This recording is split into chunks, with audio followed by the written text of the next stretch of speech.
And welcome to another episode of the Christian Women in Business podcast show. It's so incredibly exciting to have you here. Now, we are counting down to our next Thrive quarterly reset, which is going to be on the 14th of November. So make sure, if you haven't already booked in, that you go and find that out. We are going to be sharing about all things HR in our mini workshop. Then we're going to be doing some God time and reflecting on the year, and then going into our goal setting session. So if you want to join in, you can buy just a one-off ticket or apply to become a member, and we'd love to have you on board.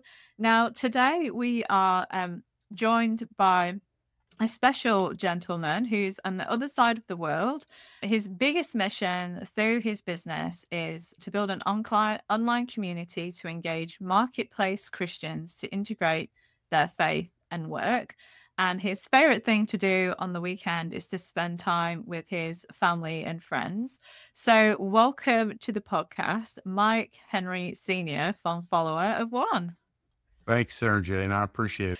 So you've got a really interesting mission and what you're kind of doing out there in the world. So I'm not going to share too much on that. I'm going to let you share your story. But Mike and I met through a connection accidentally, and then we met up. We're talking about automations and marketing and stuff. And then we're like, hey, why don't you come on the podcast and share with our audience what it is you do and how they can get involved? So Yes. I'll hand it over to you if you want to share your story and share with us all about Follower of One and how it works and how it came about. Would love to hear it.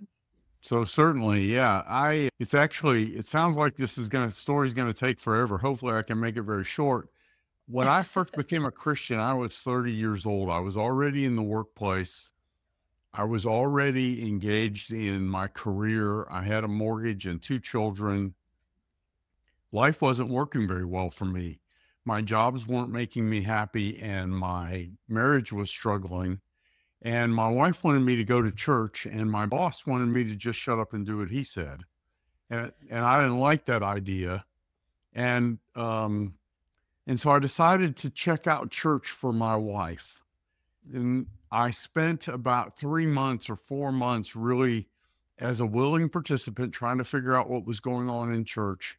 But my plan is that if it didn't work for me, I was just going to tell her, no, I'm not going back. And during that season, they had a man who came to our church and did a workshop on how you could know for a fact that you were going to heaven, or show someone else how they could know for a fact that they were going to heaven.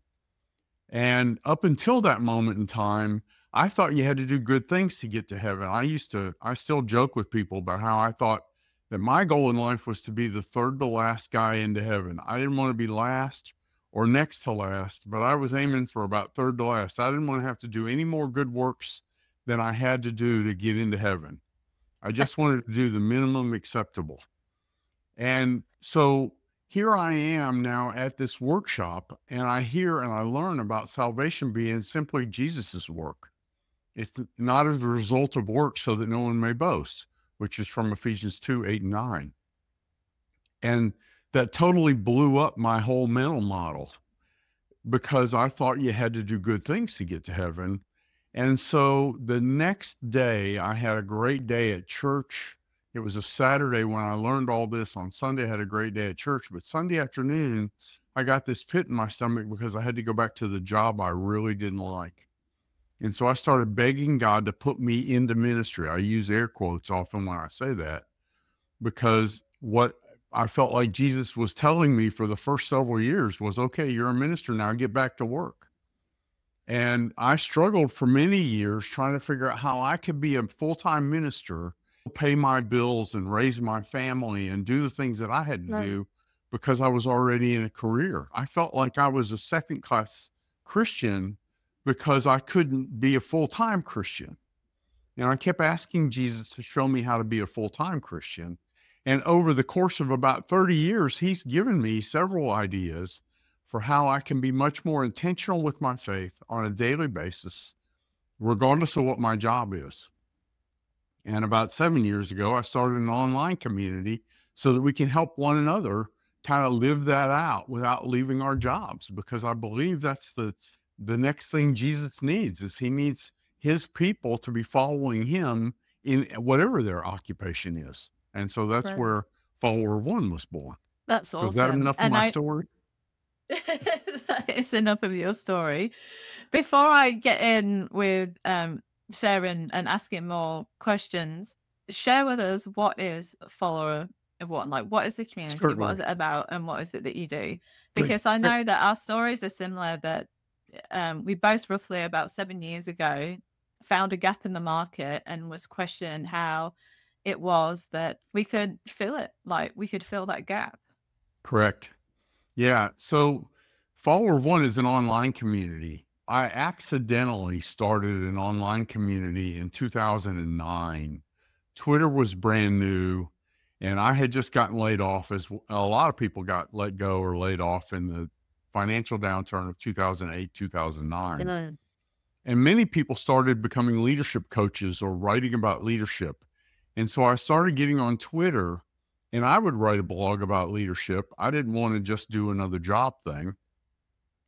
But also, I felt like if I promoted other people's content about leadership, that would help, because I was just trying to solve the problem of bad leadership. I used to joke that my enemy was bad leadership. And so if that was your enemy too, then we were friends. And what I discovered when Twitter was new, and it was fun because you were interacting with people and not bots all the time. When I would promote someone else's blog post about leadership, it didn't take them very long to start thinking I was a pretty smart guy because I was promoting their content. I was promoting content that was about being a better leader. And so I started connecting with those people on LinkedIn. And the union between meeting people on Twitter and connecting them with on LinkedIn created this kind of online community, this group in LinkedIn that had 500 or 600 people in it that were all excited about doing something about leadership. Mhm.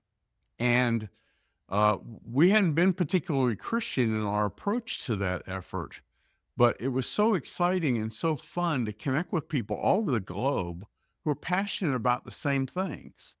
Mhm. And I really got excited about the idea of building this kind of concept of an online community where we help each other be better leaders. But I never could figure out how to make a living doing that in the 2009 through 2012 timeframe using this secular leadership community. During our time in that group, we had a Zoom call, we had a conference call, and we talked about the definition of a leader. And on Mm. that call, someone said that a leader was someone who has followers. And I took issue with that because I didn't believe that for someone to be a leader meant that I had to stop being a leader and become a follower, that I wanted to stay a leader. And I didn't want to follow anyone. I even said, I don't think I've ever followed anyone. And after we got off that call that day, it was like the Holy Spirit prompted me and said, there is this one guy you follow. And I started really thinking about what it would be like to have an online community from Christians to help them live out their faith, whether they work for a believer or not. Whatever they're doing, we can all live out our faith and step into the calling that Jesus has for us in whatever our job situation is today. We don't have to change jobs or change locations or any of those things. And so in 2014, I gave that whole thing away. It was called the Lead Change Group, and it's still around, but it's not very active. I gave that away, and I was working a full-time job. I took over a job as a vice president for a technology company here in my area of the world, which is Tulsa, Oklahoma. And I began praying about what did God want me to do with this whole idea of having a community for Christians. And slowly but surely, technology started catching up with this whole idea. We found some online community software. I formed a 501c3 in 2017, which is that's the tax exempt certificate in the US. And so we became a nonprofit organization in 2017, and it was like my side hustle. And then 3 weeks after we got approved with the nonprofit, there was a reduction at my company. The music stopped and there was no chair for me. And Oh, so no. I was now in transition, trying to figure out what did Jesus want me to do next. I started working on this and did some consulting and contract work. I've always been in the software development world, but over the last 3 or 4 years, I've gone to working on Follower of One full time. And we use software products online, and we created an online community with about 2,000 people in it. We're continuing to grow it to where we're challenging people to live out their faith on a daily basis, regardless of what their job is. And so that's what Follower of One is and how it got started. That's awesome. And so how do you go about teaching people how to do that? Because you gave a special name for it that's kind of mission field That's it. based. Did you want to show a bit about that? Certainly. So, well, actually, two things happened. The first thing was I felt like I was always, for most of the 30 years of my faith journey, it's been over 30 years now. I felt like whenever I would ask my church leadership what I was supposed to do with my faith in my work situation, the answer began with leaving work. That when I said, okay, Pastor, what should I do next? It was come out here to the class or go to the church and do this or go to a homeless shelter or go overseas. It was always going someplace other than where I worked. And I wanted to be able to, I wanted to come up with things that I could do while I was making my living and doing my job. And we came up with what we call our 5 daily habits that I believe anyone can do any day in any job that puts us on mission, that kind of lines us up with God. We can pray, we can appreciate others, we know what we believe, we have a responsibility to be able to talk about our faith, we serve others, and then the fifth one is when we do get a chance to talk, that we speak for ourselves, that we use I and me statements. And those 5 daily habits became what I wanted to start promoting in the community. Now, I used to tell people a story, and I told this young man this story one day. Years ago, I had lunch with my pastor, and my pastor was actually trying to get me to go on an overseas mission trip. Our church used to, that church still does, send people to Mexico every year to help building out this church, to help people with construction projects on their houses and things like that. It's called a mission trip in the States. Basically, we go to some other place to try and build relationships with people, helping them out and serving them and trying to share the gospel or tell them a little bit more about Jesus. And it's called a mission trip. And this pastor in that conversation that day, he asked me, would you go to this Mexico mission trip? When people go, and these were his words, when people go on a mission trip, that's when they get it. They get excited about their faith. And I either said this or I thought this. He and I have talked about this for years now. We don't remember exactly what happened, but either I said or I thought, I think I already get it, and I drive 30 miles to go to work. How is that not a mission trip?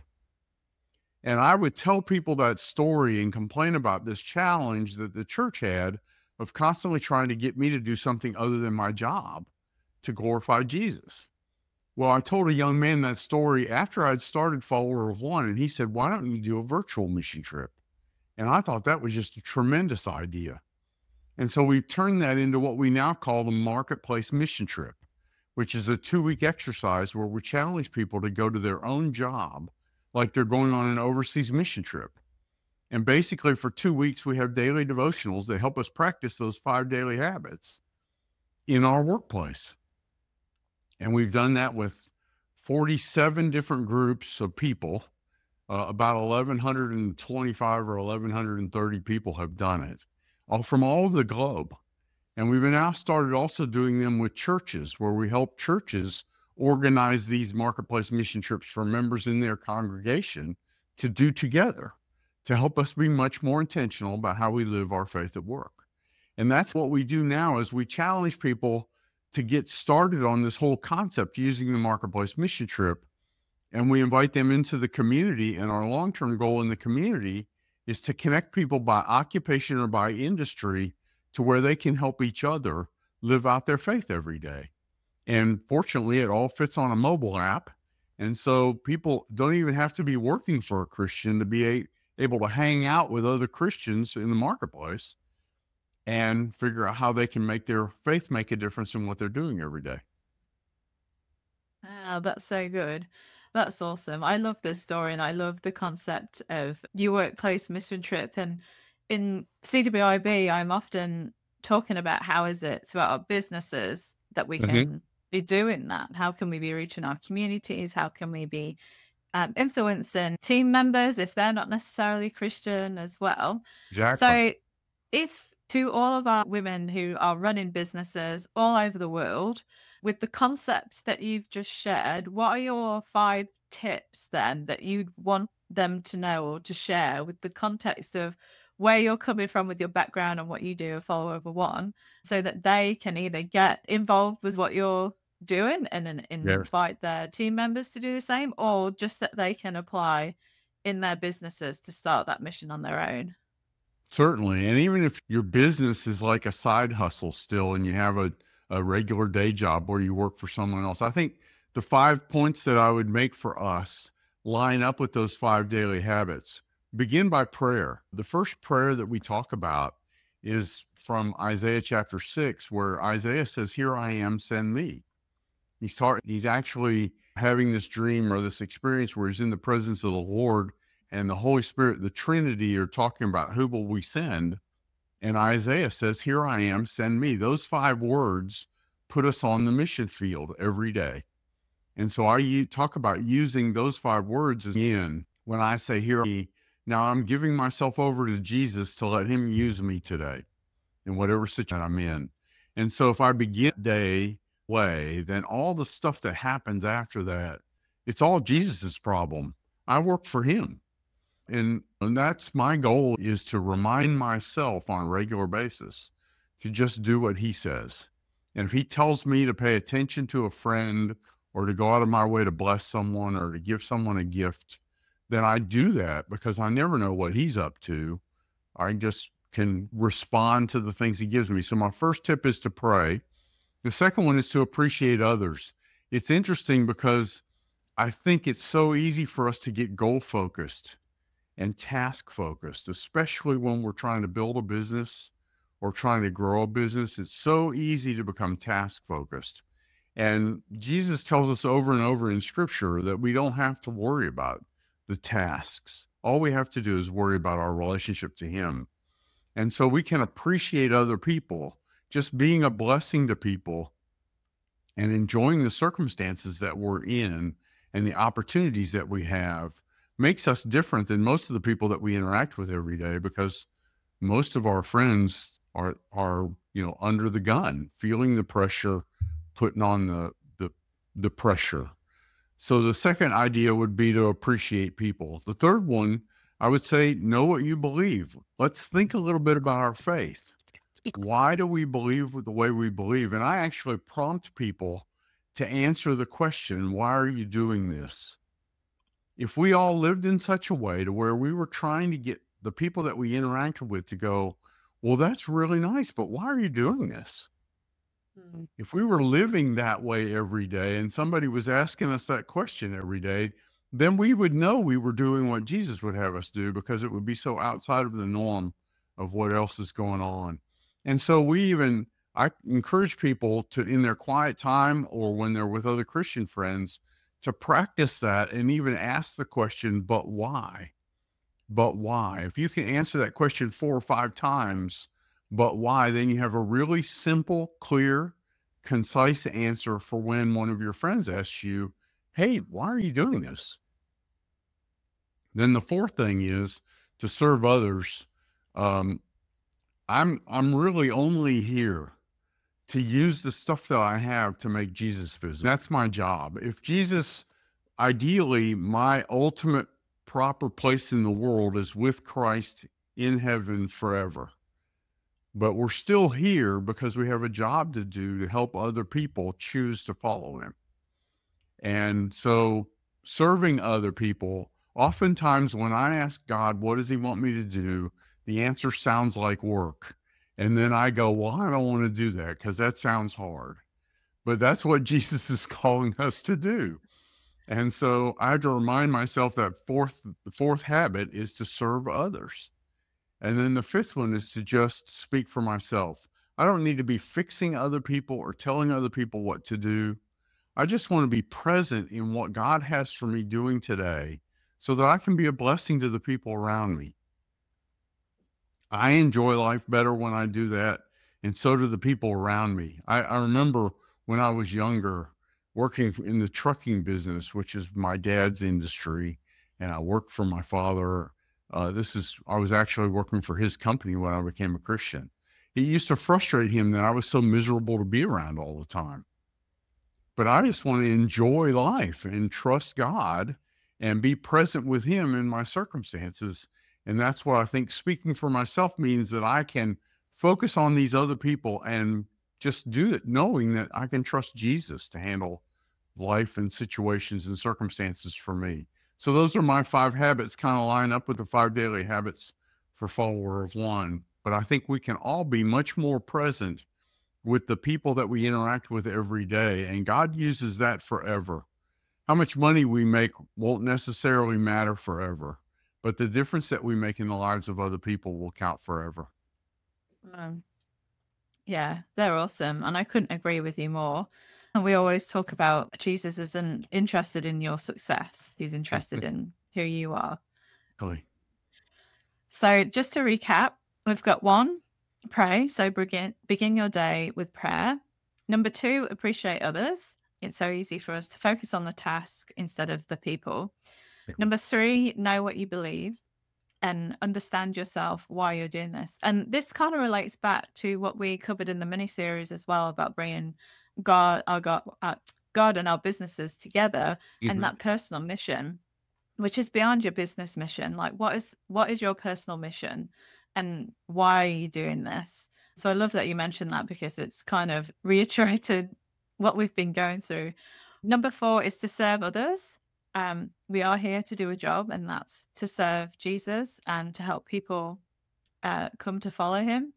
And then number five, speak for yourself. So, not telling others what they should do, not picking out their specks in their eyes, but sharing testimonies and your experience of your faith in the everyday. And that's something else that we're really big on in CWIB. Not that we're not big on prayer and all the other stuff, but just the sharing of stories of how Uh-huh. God has worked in our businesses. And that's why we run the podcast, is to share stories about how God's worked in Yes. our businesses to help encourage others.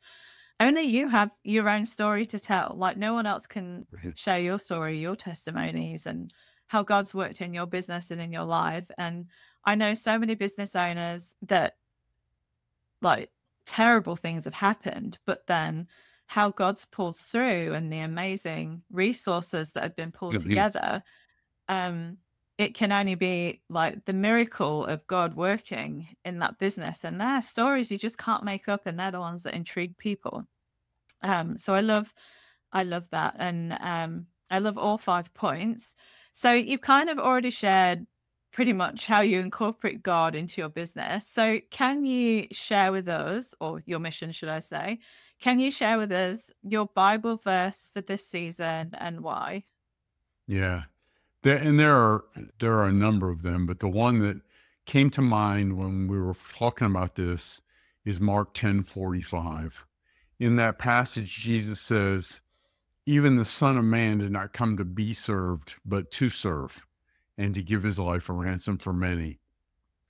We're not called to give our lives as a ransom for other people like Jesus was, but we've been Mm. called to serve, not to be served.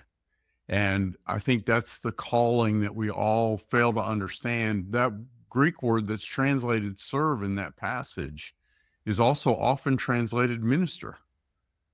We think that doing something in the church is ministry and doing something everywhere else is something else, but it's just serving other people. Our job is to live out our faith in such a way that other people go, "Oh, wow, I can do that. And I can Mm. enjoy life the way they do."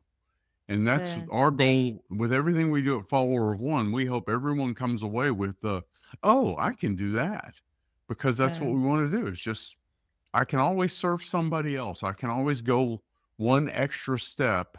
And Jesus makes it all work out. It's his fault. It's his problem, not mine. That's way above my pay grade. That's funny.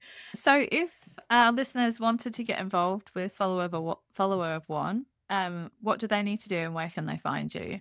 Absolutely. You can go to followerofone.org, and one is spelled out ONE.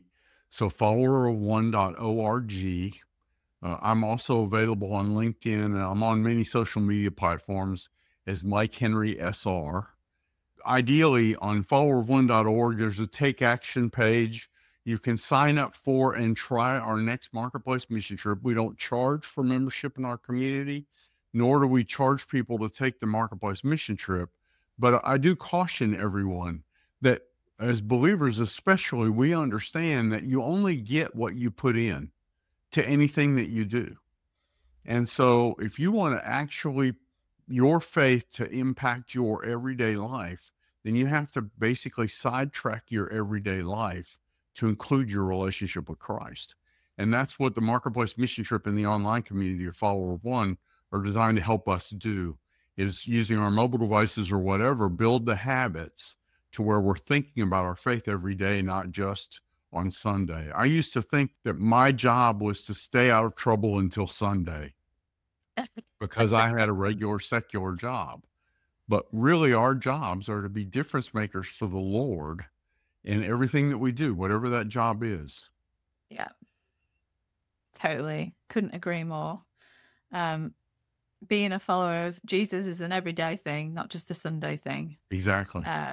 And as business owners and as leaders, it's even more important. We've got an even bigger calling on our lives. Not that it makes us any better, but because we're out there as an influence and we're leading Exactly. people, I think it's even more important that we do be good stewards of that and Mhm. really understand the calling that God's put on your heart and put on your life. Well, it's been an absolute pleasure to interview you today, Mike. Thank you so much for sharing with our listeners what it is you do and the amazing things that you're up to and how you're making influence and pushing forward for the kingdom. That's so good. Is there anything else you wanted to share with our listeners today before we hang up? I'm just excited to see what Jesus is doing in the world. It's been a pleasure meeting you. Thank you so much for having me on here. This has been a blast and a blessing. Awesome. Well, you're listening to the Christian Women in Business podcast, and we'll catch you next time.